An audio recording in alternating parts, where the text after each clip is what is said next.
So let's go into the last part of this first half of the semester. And let's look at amines here.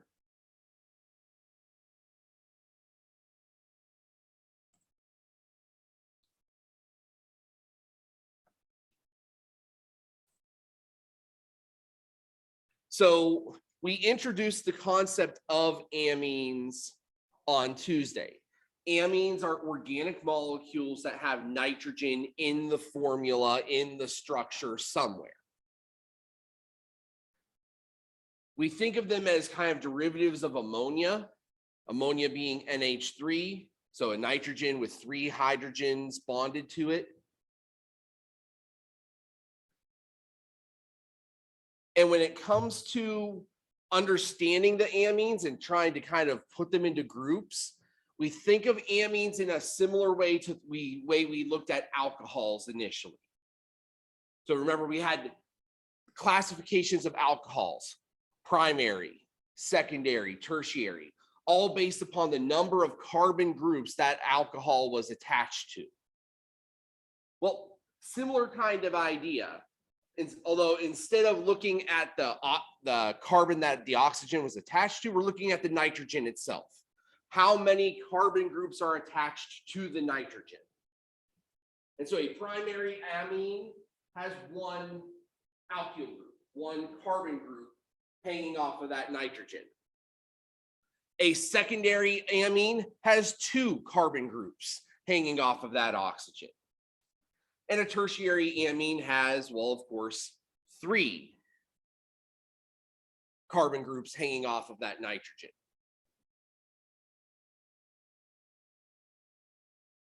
So the idea here is really similar, again, to something we've already seen. The difference is just where our focus is. We're looking at the nitrogen instead of at the carbon attached to the nitrogen. That's kind of where we separate this classification from alcohol classification.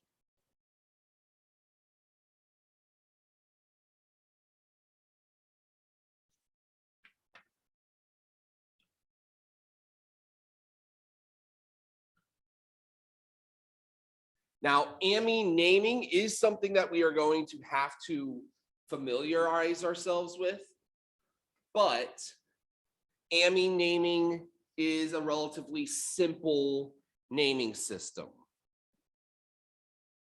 Similar in terms of we name amines in a way similar to the way we named ethers, where we are just looking at what are the groups that are attached to that nitrogen, and we just name all the groups that are attached.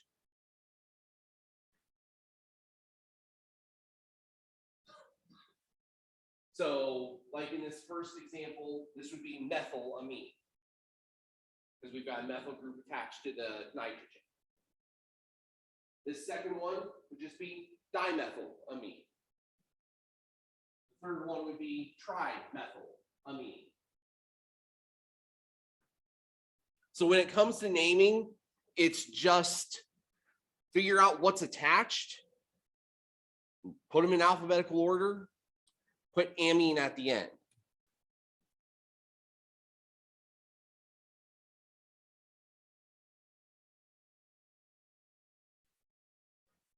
And really, this is as far as we're going to take amine naming. We're not going to even explore the IUPAC. We're not going to look at that system. It gets more complicated than what we care to deal with.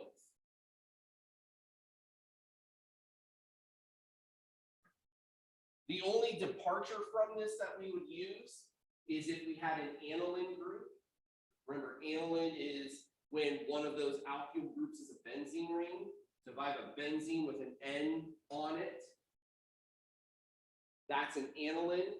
And so we would just name whatever else is attached to the nitrogen and aniline.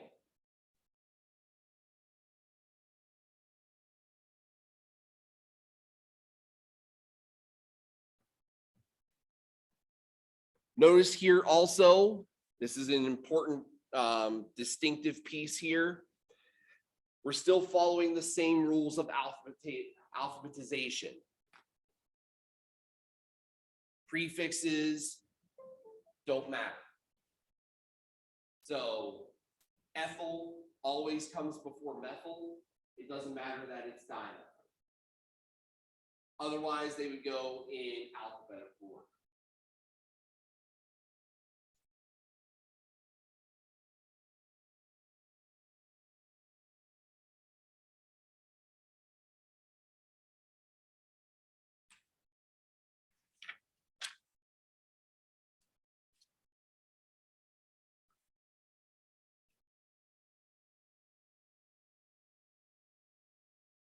So let's take a look at a couple of examples and try to make some sense of it. So in this, go ahead, Sean.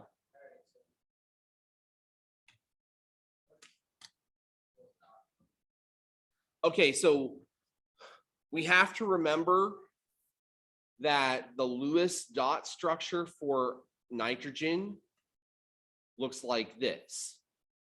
We've got because it has 5 valence electrons.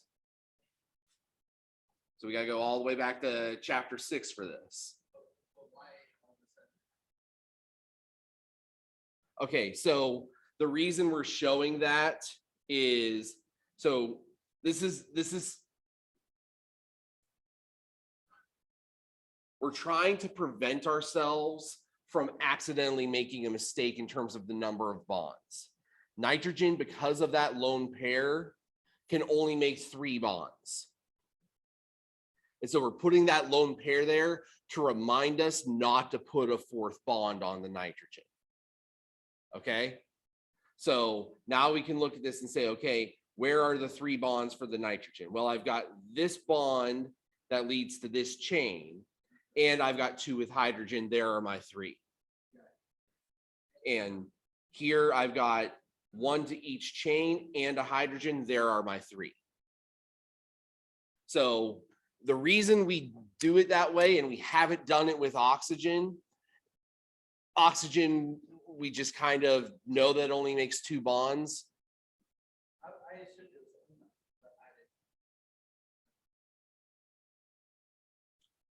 But that's why. That's why we're making sure to prevent ourselves from drawing the wrong molecule. Why do the first and second one have the same amount of carbons, but they're not the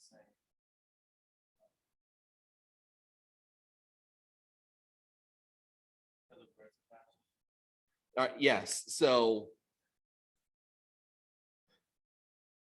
on this one, we've got this group here. So this is a 2-carbon chain. This would be an ethyl chain. Remember our naming for side groups. Here we've got 2 carbons, but they're in different chains, 1 on each side. So a 1-carbon chain is methyl. So I have 2 1-carbon chains. That's why it's dimethyl. Now, even to throw a little more confusion in here, what you'll see is that these 2 have the same formula. These are structural isomers. So take another step way back to where we were earlier in the semester. Remember, structural isomers have the same chemical formula, but a different arrangement of the atoms. This is an example of one of those.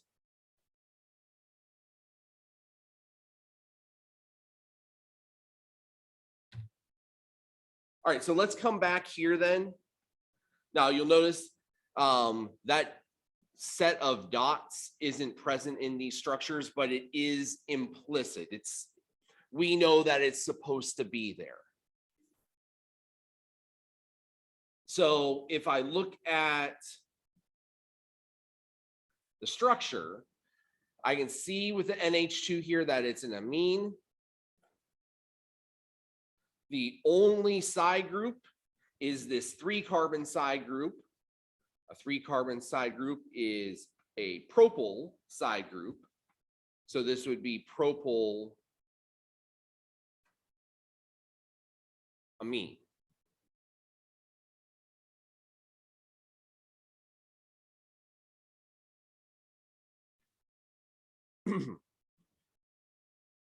On letter B,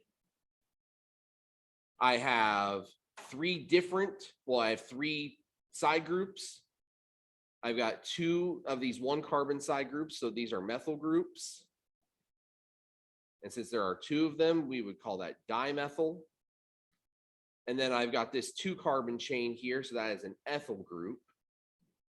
We put them in alphabetical order. Ethyl comes before methyl. So this would be ethyl dimethyl amine. All one word.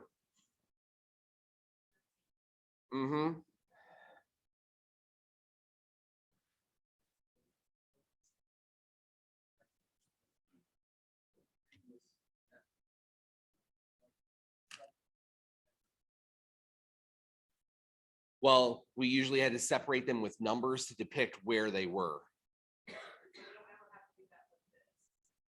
No, the only time we might see something like that is if we were looking at an amine as part of a larger compound.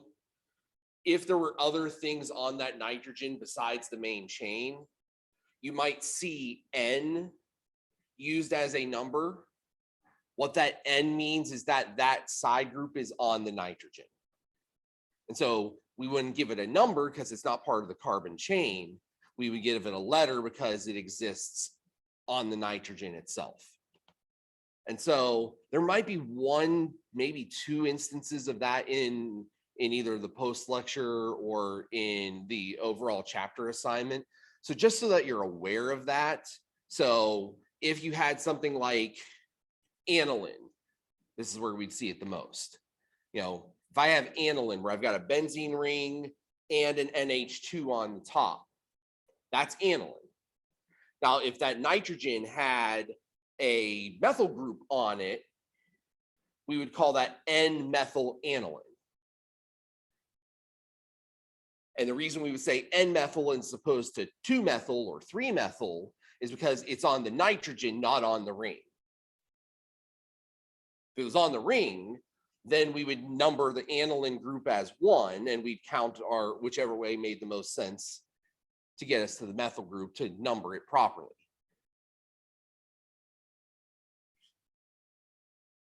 But for basic simple amines like these, this system is all that you really need to know. Like I said, if we get into anilines can sometimes, we got to bring in a little bit of extra, but otherwise it's really pretty straightforward.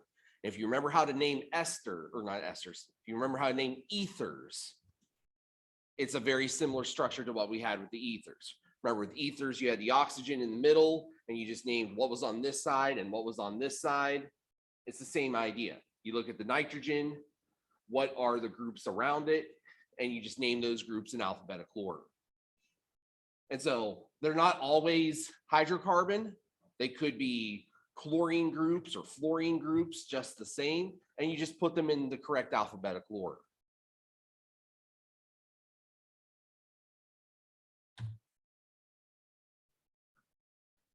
So here's an example of what I was just talking about with aniline. Aniline, again, we've got a benzene group here. You got the benzene ring with a nitrogen on top of it. Doesn't have to be on top. It can be, in any position. But usually we show them either on the top or on one of the immediate side positions.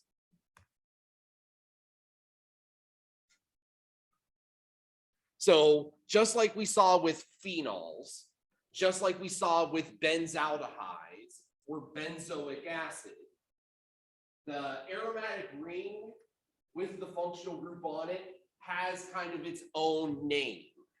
And we call it by that name. So we call it aniline instead of benzylamine.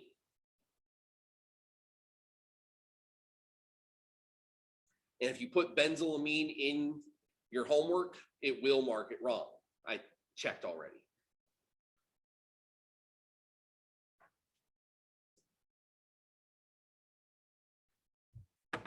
So when it comes to anilines, anilines follow the same kinds of constructs that our other aromatics did.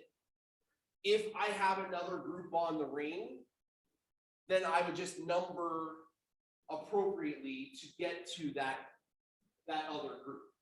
And so that's what's happening in the middle one here.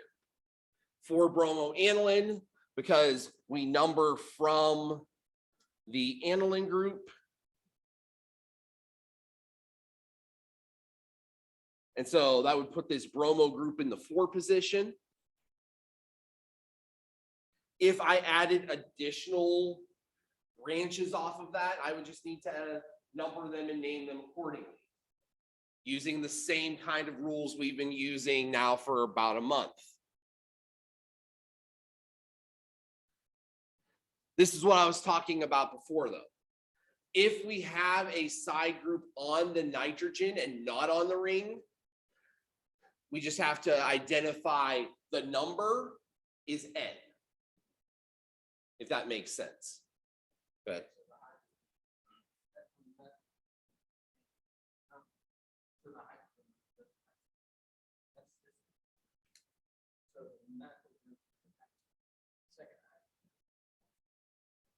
So this methyl group would be a CH3 group. This hydrogen here is, again, nitrogen needs 3 bonds in total. So it's got 1 bond to the carbon in the ring, and it's got 1 bond to this methyl group. So the other 3rd bond would be hydrogen. And we don't need to name anything if it's hydrogen.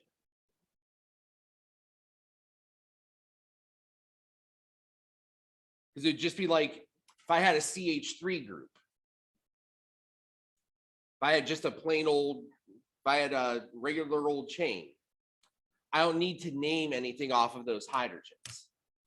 You know, if I have CH3, CH3, I would just call that ethane. I don't need to put anything because those hydrogens aren't side groups. They're supposed to be there. We only add things when we go away from kind of what's considered normal. Hydrogen is considered normal. If I add carbon groups or chlorine groups or other things, that's when I need to identify them as being different.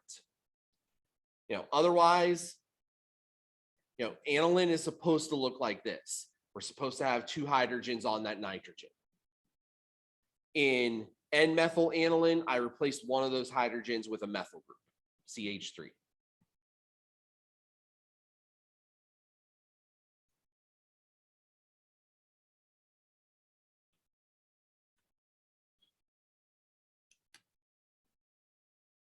Now, as was mentioned in the introductory slide to amines and here as well,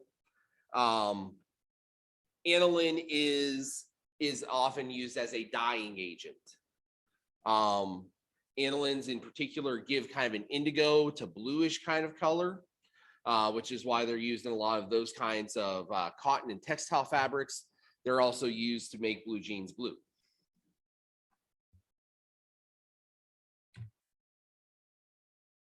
All right, I want to see what you do with these now. So we're going to take a couple of minutes. I want you to name these 2 compounds. So we'll come back in a couple minutes and see how everybody's doing. Okay, let's see how we did. It looks like most of you are on the right track. All right, so in the first one, we had to recognize that we had 2 ethyl groups, the CH2CH3 on the one side and on the right, and the methyl group above. So since we had 2 ethyl groups, that's diethyl. We then had a methyl group, so putting it together, diethyl, methyl, amine. In the second, we had to recognize we had an aniline group, that benzene ring with the nitrogen hanging off of it. That's an aniline. And then we also recognized we had an ethyl group. Where was the ethyl group? It wasn't on the ring, it was on the nitrogen.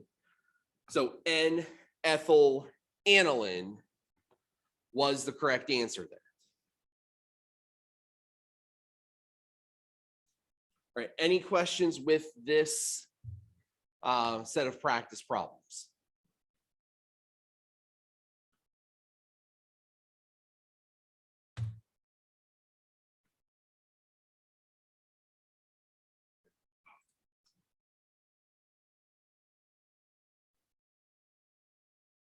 All right, so just to kind of show off, the majority of the structures we have dealt with in this class have kind of followed this line angle or skeletal structure. And so we just wanted to show what that looked like for amines as well. And it's really nothing new. It's just a matter of recognizing, especially in the primary amines, making sure that we draw in the correct number of carbons. So this primary amine, this is propylamine, just recognizing that I've got a 3-carbon chain here off of this nitrogen. 1, 2, 3. Easy to get lost on that or pretend as we get used to, oh, that looks like a 4-carbon structure. It must be butyl. Well, no, one of those, that last line is going to a nitrogen, not a carbon. It's only a propyl group. When we start throwing in those non-carbon elements into our skeletal structures, it can be easy to lose count. I'll tell you, happened to me a couple times. Went through both of the homework assignments, ended up drawing 8 carbon structures when I needed 7. Why? Lost count. Tried to do it too quick, got ahead of myself. Mastering comes back, I think you miscounted. So a primary amine, you got it hanging off the end. A secondary amine, secondary amines will always show, any amine will show hydrogens if they're there. Just like an alcohol group would if it was oxygen. So ordinarily in skeletal structures, we don't show hydrogens. That's really only true if they are on carbons. If they are on nitrogens or oxygens, we do show them just to be certain that we've got the correct number of bonds there. So in a tertiary amine, we would have no hydrogens present because all 3 of the bonds to nitrogen are all carbon chains of some kind.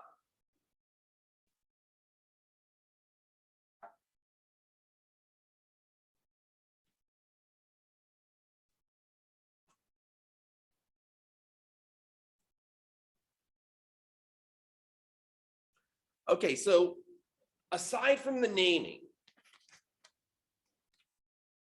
there are kind of 2 other things that we want to get into with amines. One of them is all about solubility. Now, as far as solubility goes, we kind of know the score already. We've seen this with other organics. Throw in an electronegative element into that organic compound, and it will possess a greater ability to dissolve in water than the organic did on its own. Now, nitrogen is not nearly as electronegative as oxygen, but it still is electronegative. And so because of that, it is going to create polarity, and it is going to have the ability to hydrogen bond. And so if I have a primary or a secondary amine, the ability to hydrogen bond is present. And if the molecule is small enough, we will see solubility in water for those amines. Now, the guideline there is carbons, 6 of them. If my amine contains 6 carbons or fewer, it should dissolve pretty well in water. And the main reason is there isn't so much carbon there to kind of confuse things. That nitrogen is going to be able to go out and form hydrogen bonds with the water. And those hydrogen bonds are ultimately what allow the water to dissolve things. Now, why can't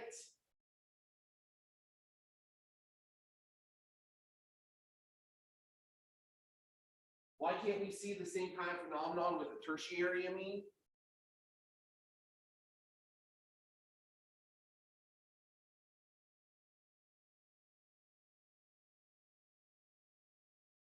Let's go back and look what a tertiary amine looks like. One of the requirements for hydrogen bonding is that you have to have an electronegative element like nitrogen or oxygen bonded to hydrogen in the structure. Well, primary amines have 2 of those. Secondary amine has 1 of those. Tertiary amine, there's no bond to hydrogen. So it can't hydrogen bond with water from itself, but water can hydrogen bond back to it. Why is that a distinction that matters? Well, the more hydrogen bonds that get involved, the greater the solubility characteristics are. And so what we see is that hydrogen bonding tends to be the greatest in these primary amines. And it's okay in secondary. It's not so great at all in tertiary. And as a result, it becomes a lot harder for tertiary amines to dissolve in water. Some of them can, but it becomes a lot harder to do so. Now, why is the cap at 6? Well, the cap's always been somewhere around there. Every single functional group we've looked at has had kind of the cut line between this dissolves and this doesn't dissolve, somewhere between 4 and 7 carbons. Well, it's no different here for amines. Primary reason why is once you get past that 6th carbon, now the carbon chain starts to kind of make a really big impact. Every time we add more carbon, it decreases the hydrogen bonding ability.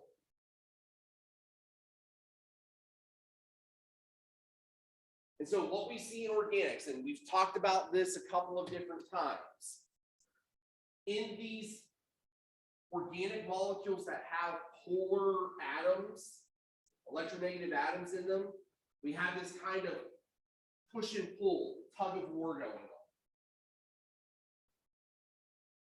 The carbon chain doesn't want to dissolve in water. The oxygen and the nitrogen do.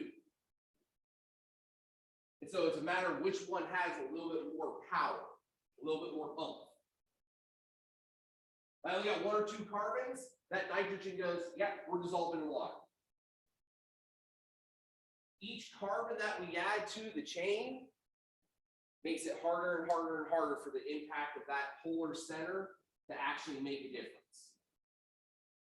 And so it goes from, yep, we're dissolving, get in the water, to now the carbons start to pull it away from solubility, and at some point, 6 carbons, that's the last time we can get it to dissolve.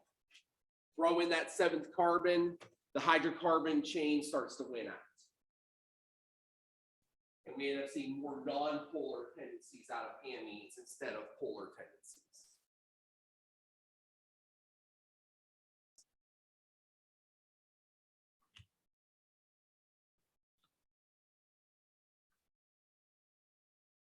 All right, so which of the following compounds are soluble in water?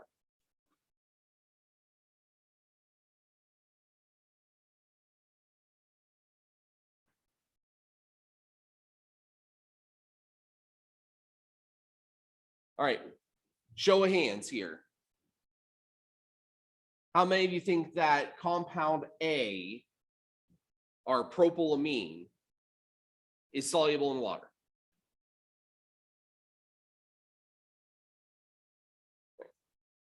And you would be correct. Okay. It's a primary amine, so it's going to have lots of hydrogen bonding. It only has 3 carbon atoms, so we're well below the threshold of 6. So the hydrocarbon part isn't going to hold us back. So yeah, it dissolves. All right, what about our second one, our ethyl methylamine? Show of hands again.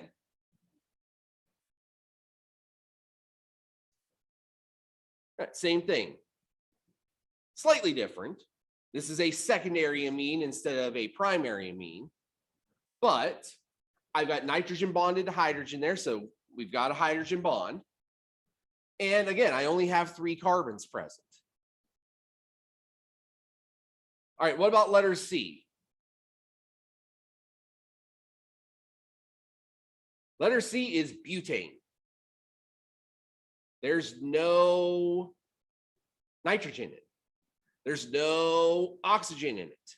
It's just a bunch of carbons and hydrogens. And we know that carbon and hydrogen bonds are not polar, which means the molecules aren't polar. So we've got no hydrogen bonding. We've got no polarity whatsoever to speak of. It's not going to dissolve in water. So just because we have fewer than 6 carbons doesn't mean that it automatically dissolves in water. What we need still is some kind of electronegative element in the compound that is going to polarize it and allow water to react to dissolve it. So that's where that electronegativity chart really comes in handy, where you can look at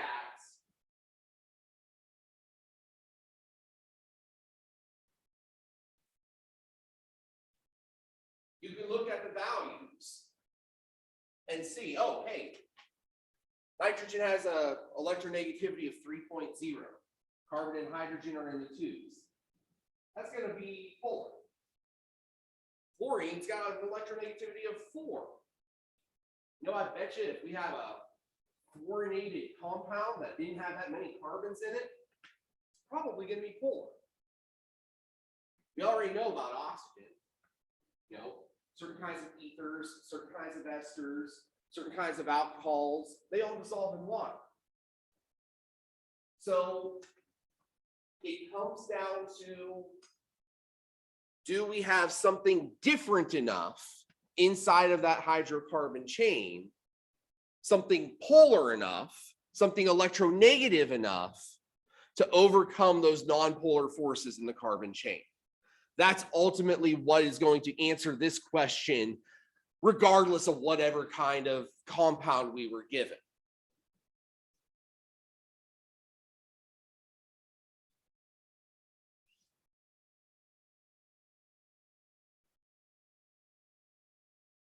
Now, we're not going to get too deep into the weeds here as far as the formation of salts are concerned.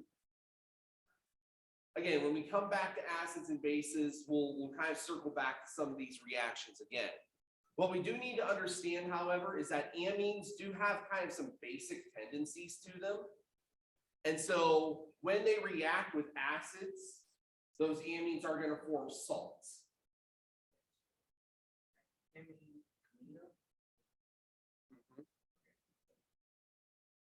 So yes, amino acids, yeah, those are the bringing together of 2 of the functional groups. We're bringing together an amine and a carboxylic acid on the same compound, and so that's why they carry that name, amino acid.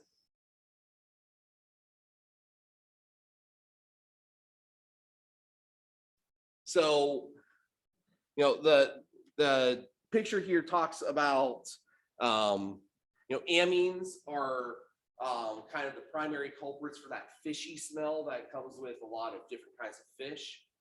And when we expose fish to acids, those amines get neutralized in the process. They become salts. Basically, anytime we have an acid and a base come together, the end result is an ionic compound, a salt. And so when those salts form in the case of amines, the salts themselves lose that odorific power that they have.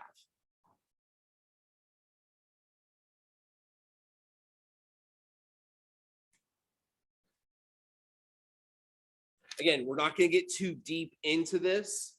What we do want to understand, however, is that this is an instance where we kind of start to break our own rules a little bit.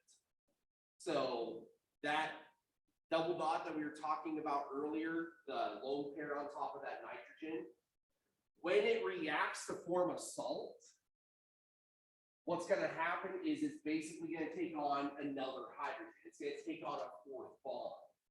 And in taking on that fourth bond, that's what's going to create kind of the shock to the system. That's going to change it from being a neutral compound to an ion. That's more or less what happens. So when we see compounds, organic compounds, that go away from kind of their natural tendencies. So oxygen forming 3 bonds instead of 2, nitrogen forming 4 bonds instead of 3. What we'll see happens also is that there's usually an ionization that's taking place as well. The whole molecule ends up charged as a result. So again, don't expect too much here as far as like, test questions or other things. We're kind of exposing this out just because these salts are the primary ways that we encounter amines in everyday products. And that's why we're bringing them up here. So when we encounter amines in normal kinds of everyday uses, we aren't going to find them in their amine form. We're going to find them in their ammonium salt form. And where they are particularly useful, these find their way into a lot of different pharmaceuticals. And the reason they work so well is because these ammonium salts end up being really easy to compress into a powder, really easy to turn into a pill or a capsule, solid at room temperature, odorless, practically tasteless. And because they've been converted into a salt,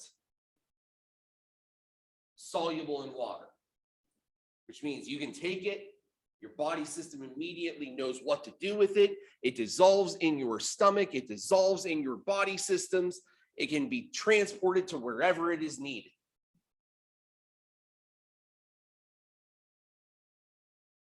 Water-soluble medications do a lot better in your body because they can travel through your bloodstream.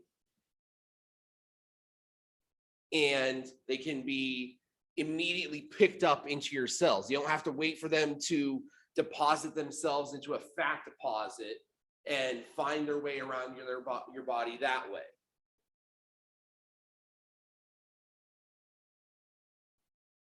So that's why a lot of these are usually like commercial allergy, commercial cold products. This is usually why they're so fast acting. Put them into your body's able to process them quickly, transport them to where they need to go, and they're effective. So where do we see some of these ammonium salts? Well, one of the most common ones that we see is ephedrine. Ephedrine is a bronchodilator. We find it in Sudafed.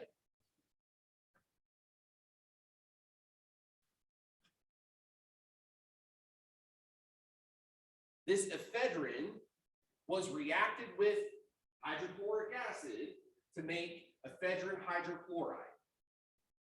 This ephedrine hydrochloride, this is your ammonium salt. This is the thing that they put into Sudafed and acts in the way that it's supposed to act as that bronchodilator.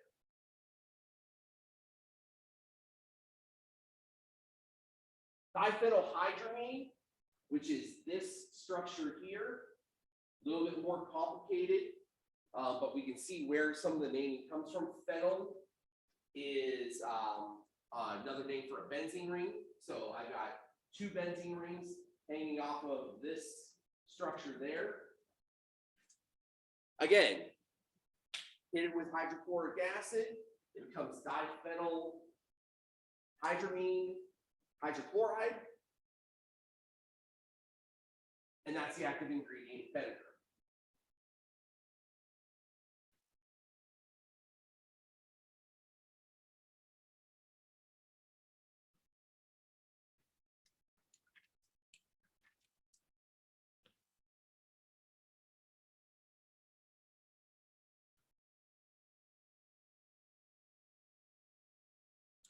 And now we get into the fun stuff. Stuff that everybody thinks I know how to do because I'm a chemist.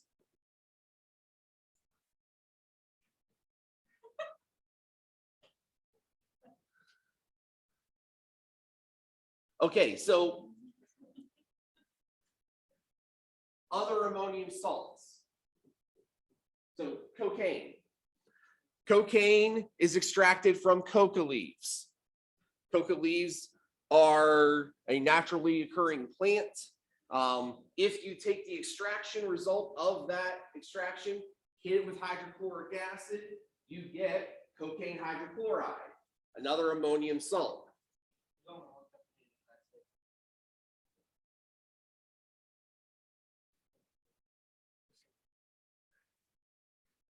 They don't put cocaine in the soda anymore. They never did. They never did. But they tried to change the formula in 2007 or 8. They still use cocaine.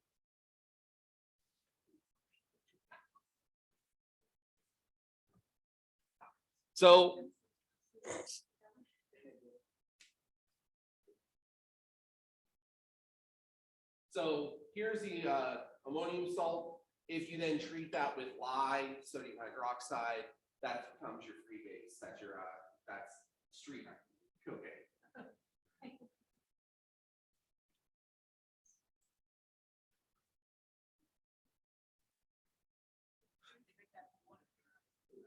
Yeah, everybody thinks so. They also want to know if I have a meth lab, and yeah, Breaking Bad did a lot of good things for my career.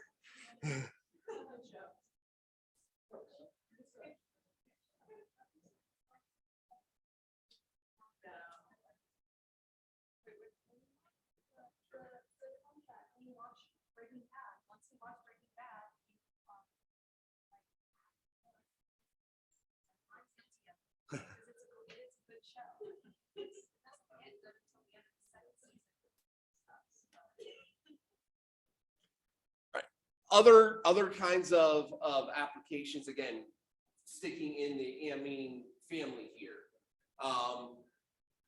Amines are found in a lot of plant materials as well. Alkaloids are kind of the class of materials that contain these. So alkaloids, by definition, these are physiologically active compounds. So they react with your body systems, and they are produced by plants. These compounds contain nitrogen, so they are amines in some kind of way. Where we find them, a lot of different things. Anesthetics, antidepressants, stimulants. Many of them do have kind of the nasty side effect of their habit forming. Nicotine's a really good example of that. On its own, nicotine is a stimulant, pure and simple. It raises your level of adrenaline, it raises your heart rate and your blood pressure. But it also activates dopamine centers in your brain that tell you, hey, this is really good, keep doing this. And that's where the addiction part of nicotine comes in, hitting on those pleasure centers in your brain and saying, no, don't stop doing this. This is great, keep going. Oh, I need more, give me more.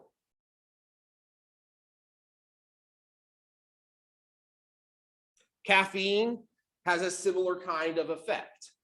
Caffeine is an alkaloid that's found in coffee beans and tea leaves and chocolate. It is not naturally in soft drinks because soft drinks aren't natural, but it is a very common additive in a lot of different soda formulas. It too is a stimulant. It is a stimulant that affects your central nervous system directly. It does increase alertness, but it can also do too good of a job of that, to the point where in stimulating that nervous system, you may have a hard time actually getting to sleep.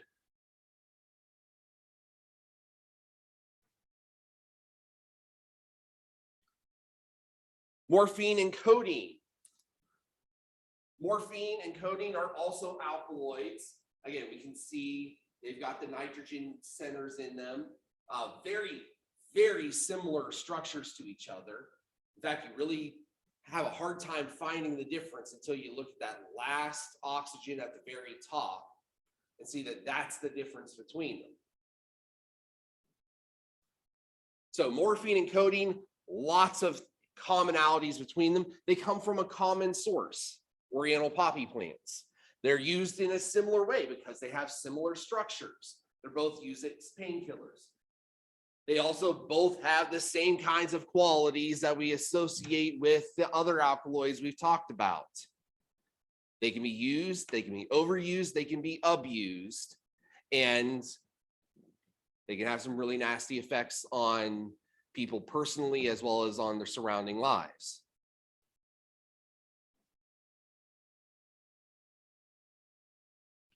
All right, so let's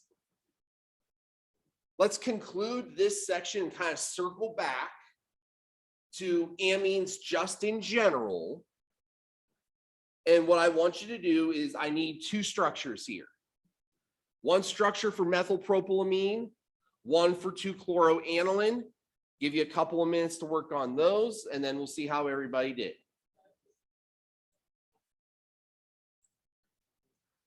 All right, let's see how we did. So the correct answers are these. So for methylpropylamine, you needed to have a CH3 group on one side, a propyl group on the other, and you can't forget about this hydrogen here. You have to show the hydrogen because it's not assumed to be there. So we had to show the hydrogen there. You don't have to show this double dot there. That's optional, but you did have to show the hydrogen.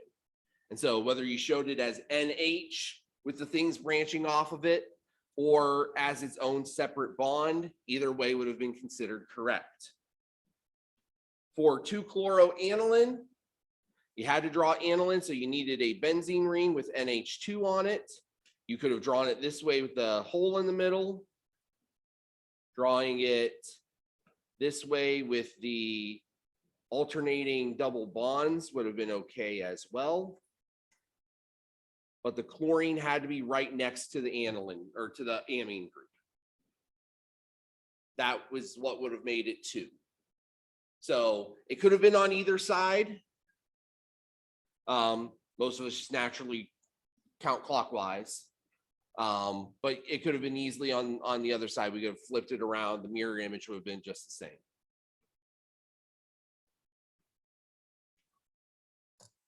All right. Any questions about amines?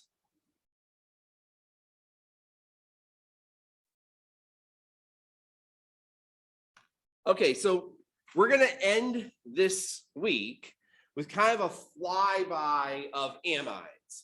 And the reason we're going to fly by on this is because we're going to skip over a lot of the stuff that deals with naming and some of the, we're going to talk a little bit about the reaction that creates amides. We're not going to talk a whole lot about reactions that amides make. So what's a good example of an amide? Well, probably the most common one you've dealt with is Tylenol. Tylenol's active ingredient, acetaminophen, is an amide. Now, how do I tell an amide? Amides are the blending of an amino group and an acid. So kind of similar to what we talked about on Tuesday when we looked at esters.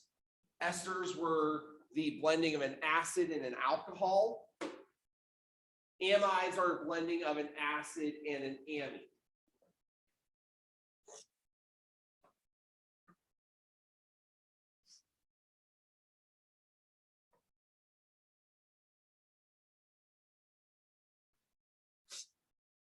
Now, the reactions themselves that make these should look familiar to you because they're going to be of the same kind that we saw on Tuesday when we made esters. These are going to be dehydration reactions where we are going to pop off the OH group and add it to the amine that this would have come from would have been ammonia, NH3. So if I combine the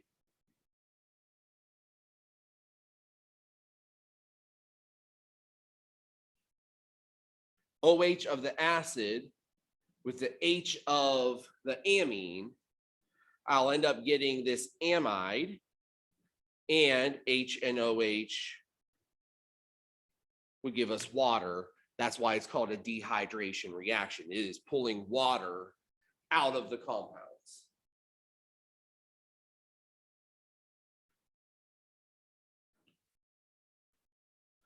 Like we saw with ester reactions, these are reactions that are going to require heat.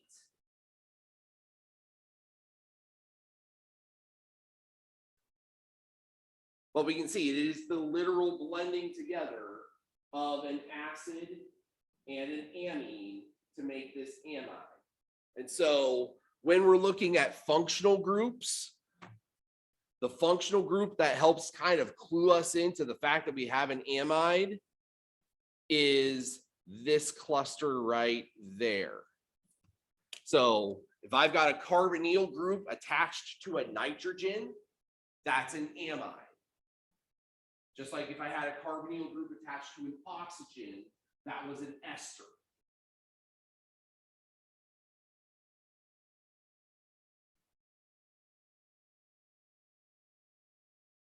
Now, as you can see, to do this, I need a hydrogen on the amine. Because I can't make the water unless I take one of the hydrogens off the amine and combine it with the OH of the acid. So what that tells us is that this reaction, this amidation reaction, isn't going to work for all amines. Tertiary amines can't do this for the same reasons we kind of talked about already. Tertiary amines don't have a hydrogen on them. And since we need a hydrogen to combine with the OH to make water, tertiary amines don't have that hydrogen. They're not going to make these kinds of products. There's no such thing as a tertiary amide. You have primary amide, which is what this one is. You have a secondary amide.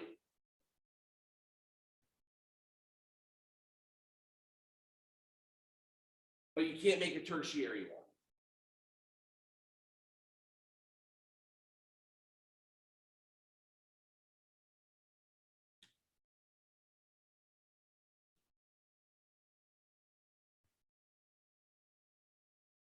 So when we're asked to do things like this, where we are asked to predict the products of amidation reactions, it should be a relatively easy task for us to do. All that we need to do is, I'm just going to rewrite this.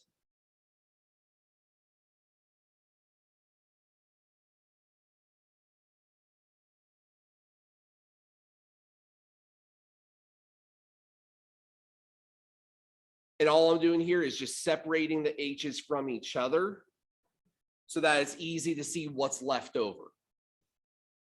So this OH and this H are going to combine to make water.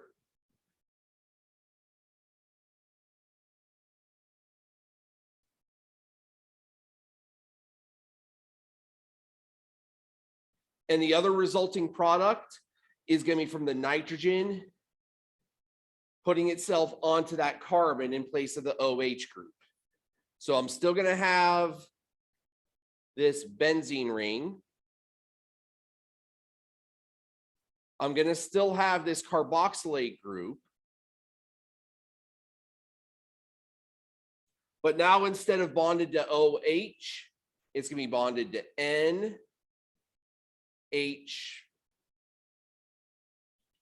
and CH3.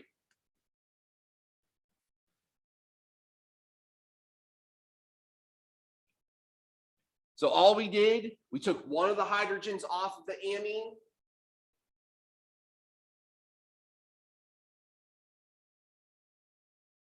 And we left the rest. Everything else just attaches through the nitrogen to the carbonyl group.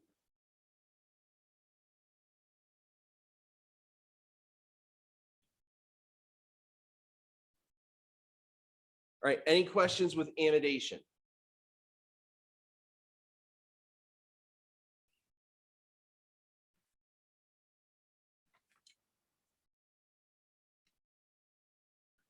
So as far as, section 14.6 goes,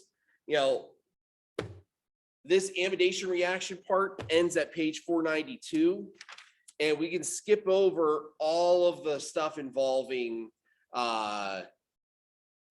naming, involving solubility, involving reactions. We want to get straight into the applications. And in the applications, what we're going to talk about primarily are things like this: urea. Urea is the end product of protein metabolism.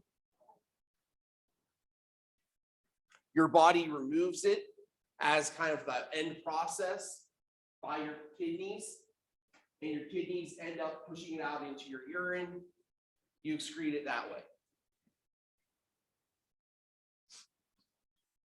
Now, as we've kind of alluded to, these nitrogen-based products tend to smell bad, and this is why urine smells bad also.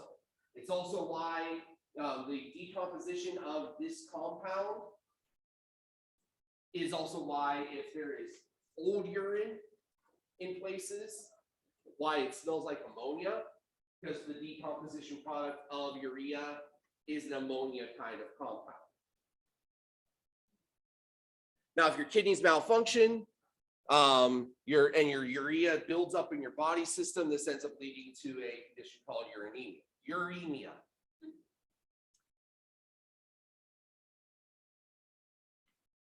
Another common derivative here, barbiturates. Here you have barbituric acid is kind of the starting material. If you make an amide out of barbituric acid, you get barbiturates such as luminal and then butyl. Active sedatives can be used in as sleep inducers or as small dose sedatives, but most barbiturates do have a habit forming kind of nature to them, which is why you're advised not to use them, or at least use them under the care and supervision of someone who knows what they're doing. We also get from this aspirin substitutes. So acetaminophen was started as an aspirin substitute. It gives you some of the same pain relief things that are associated with aspirin, but it limits on the side effects. It is not as much of an anti-inflammatory, so you can't use Tylenol in the same way that you use Bayer aspirin for opening up your blood vessels. But it does have some of the pain reducing effects. And so it can be used as a pain reliever. It is gentler on your stomach. And so phenacetin is one of them. We're more familiar with acetaminophen, however. That's the active ingredient in Tylenol. And so that is where we will end our discussions here in chapter 14. So for your post-lecture considerations, you do have 2 assignments, one due this evening, one due tomorrow.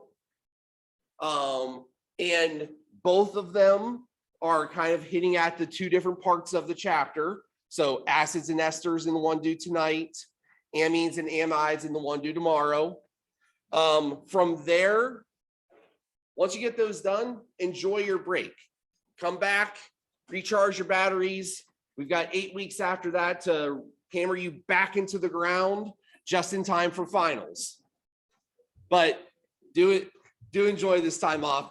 Have a great weekend. I'll see you. Have a good break.